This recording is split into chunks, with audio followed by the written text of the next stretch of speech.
ایک بار کا ذکر ہے، ایک دور دراز گاؤں میں رفیق نام کا کسان اپنی بیوی زینب کے ساتھ ایک چھوٹے سے کچے گھر میں رہتا تھا۔ دونوں میاں بیوی محنتی تھے، مگر غربت نے ان کے گھر میں انہیں سانس لینا بھی مشکل کر دیا تھا۔ رفیق کے پاس تھوڑی سی زمین، 2 گائیں اور کچھ مرغیاں تھیں۔ انہی سے ان کا چولہا جلتا، مگر وقت ایسا سخت آیا کہ فصلیں بھی کم ہونے لگیں اور گائیں بھی بیمار پڑنے لگیں۔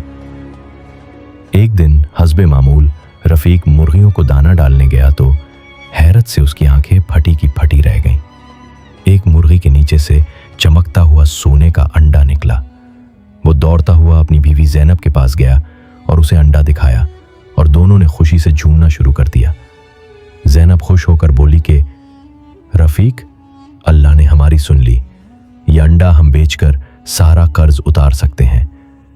رفیق دیر نہ کرتے ہوئے فوراً انڈا لے کر شہر گیا۔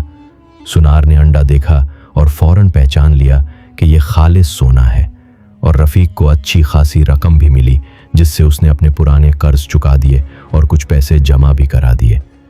اگلے دن رفیق کے گھر کے آنگن میں وہی مرغی پھر سے سونے کا انڈا دے گئی۔ یہ سلسلہ اب روز کا ہو گیا تھا۔ رفیق اور زینب اب امیر ہوتے جا رہے تھے۔ نیا گھر، قیمتی کپڑے، نیا فرنیچر، سب کچھ۔ لوگ رشک سے، حیرت سے ان کی طرف دیکھتے۔ لیکن پیسہ جیسے جیسے بڑھتا گیا، رفیق کے دل میں بھی ایک عجیب سی بے چینی پھیلنے لگی۔ رفیق نے ایک دن زینب سے کہا کہ ایک انڈا روز کا کافی نہیں، اگر یہ مرغی روز 10 انڈے دے تو ہم ہفتے بھر میں کروڑ پتی بھی بن سکتے ہیں۔ زینب یہ بات سن کر گھبرا گئی اور بولی کہ رفیق، ہمیں جو اللہ نے دیا ہے وہی کافی ہے، لالچ بری بلا ہے۔ مگر رفیق پر جیسے پیسوں کا بھوت سوار ہو چکا تھا۔ ایک رات جب زینب سو رہی تھی، رفیق چپکے سے اٹھا، کلہاڑی لی اور مرغی کے پنجرے کی طرف جانے لگا۔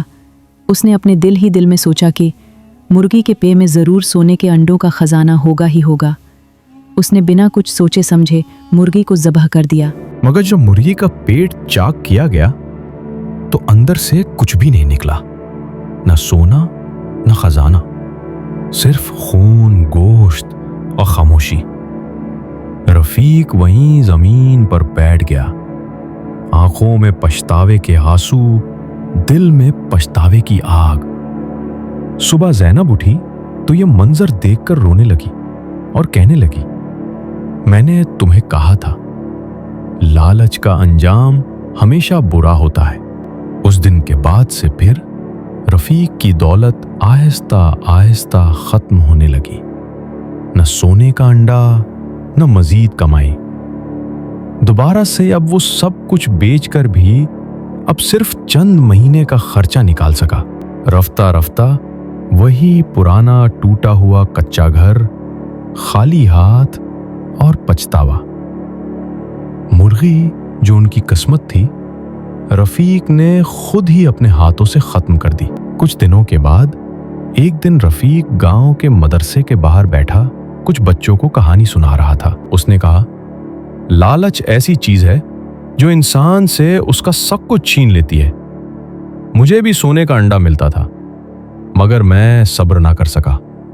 مجھے لگتا تھا کہ میں چالاکی کر رہا ہوں، مگر اصل بے وقوفی تو میری ہی تھی۔ بچے خاموشی سے سن رہے تھے اور ان کی آنکھوں میں سوال تھے، مگر دل میں سبق اتر چکا تھا۔ تو ناظرین، اس کہانی سے ہمیں یہ سبق ملتا ہے کہ لالچ انسان کو اندھا کر دیتا ہے۔ جو کچھ روزانہ مل رہا ہو اسی پر شکر ادا کرنا سیکھو۔ کبھی کبھی تھوڑا مگر مستقل فائدہ ایک وقت کے بڑے لالچ سے بہتر ہوتا ہے۔ عقل مند وہی ہے جو صبر کے ساتھ اللہ کی نعمتوں کی بھی قدر کرے۔ اس کو ہمیشہ یاد رکھو اور اپنی زندگی میں عمل کرو۔